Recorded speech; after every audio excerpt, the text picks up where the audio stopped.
It was the summer of 2013, and I was sitting in a coffee shop in northern Illinois, as was my custom, on a Wednesday morning, working on some stuff, when my phone rang, and I answered the phone, and the lady on the other line said, "Is this Mr. Rogers?" And I said, "Yes, it is." And she said, "This is so-and-so from the Department of Children and Families, and I'm working in conjunction with Children's Home and Aid." And she went on to tell me a story about a little girl who had come under the foster care system. And at the end of telling me all the relevant information about it, she said, "Is your home open?" And I thought for a second, and I said, "I really think it is, but can I call my wife real quick?" She said, "Sure." So I called my wife, Lauren, and I said, "Lauren, here's the situation." I went on to tell her the whole story about this 2-day-old little girl who came under the foster care system, who needed a placement. And I said the same thing she said to me, "Is our home open?" And she said, "I think we need to do this." And I said, "I think so too." So I called them back and I said, "Yeah, our home is open." Now typically, when a new baby comes into your home, you've got like roughly 9 months to prepare for it. And 4.5 hours later, our doorbell rang, and there were 2 people, one from Children's Home and Aid, the foster care agency through whom we were licensed, the other being a representative from the Department of Children and Family, and they were carrying with them a car seat that had a 5-pound, 2-day-old little baby girl. And this little girl would forever change our lives. Throughout this series, I have been sharing with you different angles of the story through which God called us to serve First Presbyterian Church of Bonita Springs. Today, though we've seen it from different angles before, I want to zoom back just a little bit, and we're going to look at, for me, where the journey began for our discernment process. It really happened as we were becoming foster parents, because it was during our fostering that we had these competing commitments.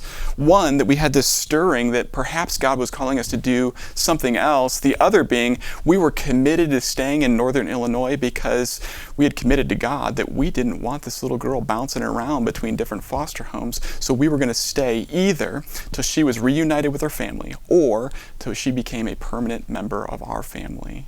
It was during the foster parenting that we really started praying most intentionally, "Lord, show us what your will is." We were licensed as foster parents that same summer in 2013. And then on August 28th, we had this little baby girl dropped off at our home. And that little girl changed our lives. It was through this experience that we began to sense that God was doing something different. About the time that we started sensing God calling us onward, we had already been foster parents for almost 18 months. It was November of the following year in 2014 when we began to get this stirring. But here's the thing you need to know about foster parenting.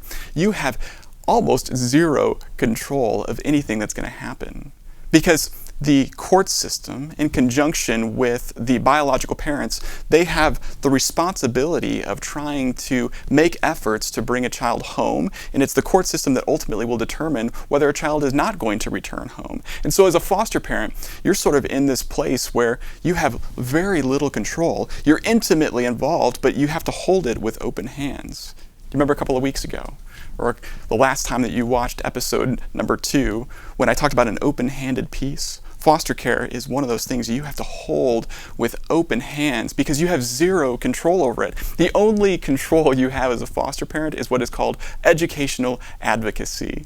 You can make sure that your child is getting the best education possible. But beyond that, simple things like taking your kid to the doctor. As foster parents, we couldn't sign off on the paperwork. We had to give it over to the state so that they could sign off on whatever medical treatment was given to Bella. So as foster parents, you hold with very open hands, very little control, the role that you play. Toward the end of 2014, we began to sense that God was calling us onward.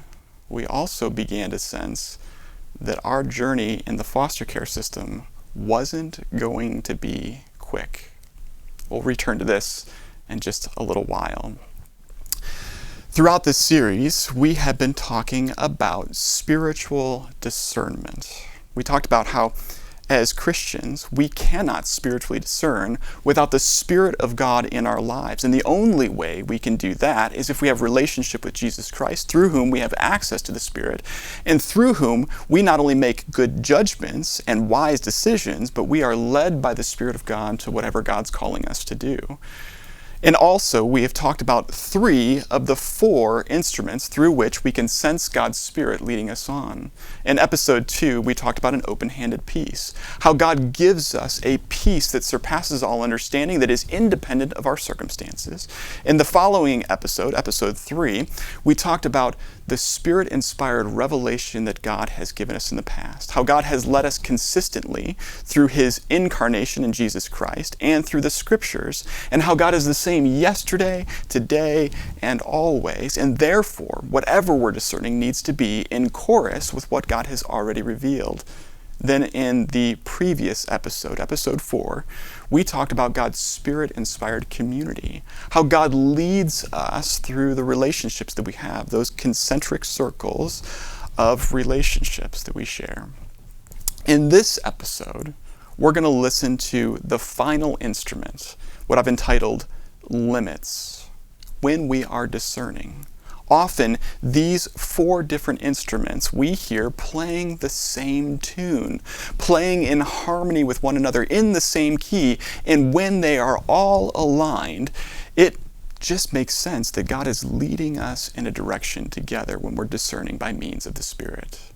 Well, to begin this session on limits, let's talk a little bit about something that you and I instinctively know, though we might not want to admit it to ourselves. Here's the truth. We don't have control over everything that happens in our lives. There are things that happen in the environment that we can't control. I remember back in 2017 when Hurricane Irma was tracking across the Atlantic, there was nothing I could do to control the trajectory of that storm. It was just going to go where it was going to go. And indeed it did. So we can't control things that are happening outside of us. We also can't control the people in our lives around us. If you've ever been a parent, you know this is true, that though you can shape a child's life, you can't control them. They've got a mind of their own. They're going to do what they're going to do. And that's true of every human relationship. We cannot control the people around us. In fact, so much of the challenge and strife that we experience in life is because we're trying to control other people. All we can actually control is our response in relationship with other people. And you know what? We actually can't control everything that's happening inside us either. Why, if you had a heart arrhythmia, like tachycardia or something like that, there's no amount of thinking that you could do to regulate that heartbeat inside you. Maybe you can go to the doctor and you can prescribe some medications or a treatment plan to get that heart beating as it ought to, but your ability to control even some of the things that happen in your own body is limited. We cannot control everything. So, sometimes there are things that we cannot control that we need to rely on God for, through which we can discern what God's leading us to do. Because although you and I can't control everything, here's what we believe as Christians. We put a fancy theological word on it, which is the word providence. Providence essentially means that God is in control of all things, that God uses the good things, the bad things, everything that we experience in life to lead us along His path. The very first sermon I preached here is one sermon that was on one of my favorite passages in the Scriptures. It's Romans chapter 8, verse 28. And it simply says this, "And we know," that is Christians, "we know that in all things God works for the good of those who love Him, who have been called according to His purpose." So although you and I can't control everything, the good news is God is in control of everything. And so God will often use those things that we cannot control to help shape our future. So God will place limits on our lives. Here's a couple of limits that you can think about. Sometimes the limit is time. The decision we need to make is time sensitive. We live in a world where we operate by minutes and hours and days and weeks and months and years, and sometimes our decisions have a time limit around them. And God can use that to help us to make a decision based on the information we have at that time. Sometimes the limits are in our own abilities. Here's the truth about me. If I ever thought God was calling me to be an NFL player for the National Football League, here's what you would need to know about me.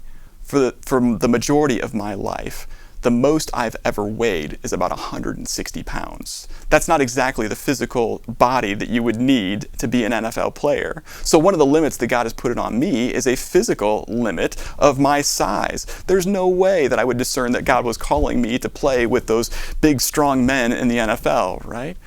So sometimes God places limits on us and our capacities, whether it's physical, intellectual, relational, emotional. There are limits that are placed on us that relate to what we can do with our lives. And sometimes the limits come in terms of situations that have obstacles that we cannot remove ourselves. So for example, when I was talking to First Presbyterian Church, they could have had the committee that had interviewed me say, we're going to go a different direction. And that would have been the end of my discernment, because there'd be no more discernment I could do. There would have been a limit there as to whether or not I was going to come to First Presbyterian Church. God uses limits in our lives to help lead and direct and guide us, because while we can't control everything, God is in control of everything. So sometimes God puts a limit that we cannot move, immovable barriers. Other times, though, God takes something we couldn't possibly control, and He removes it on our behalf. By the time that we began to discern that God was calling us to do something different, it was the end of 2014. The beginning of 2015, we had some really difficult cases to do within the court system. They're called permanency hearings. It's the time in which the courts are determining whether a child is going to continue with the permanency goal of being reunited with the family, or whether or not their permanency goal is going to shift toward adoption. So we had this lingering thought that maybe God was calling us to do something else, and yet in February of 2015, we went into the courtroom for the first of the permanency goal hearings. We left that hearing with the distinct impression that this was going to be a long haul. There was simply no end in sight. So we had these competing commitments that were at a tug of war, and we began to pray earnestly, Lord, in your perfect timing, do what only you can do. So we went back to court in March, and sometimes things happen procedurally that disrupt the court hearing. So the wrong paperwork was filed. We showed up, we were there for 5 minutes, we went home. And then we went back in April of the same year, just 2 months earlier. And whereas we had left in February with the distinct impression that this was going to be a long time, in April, Lauren and I were sitting in the back of the courtroom, as was our custom, and the guardian ad litem, who is the person in the room who's responsible to look out for the best interests of the foster child, and the biological mother were both not in the courtroom.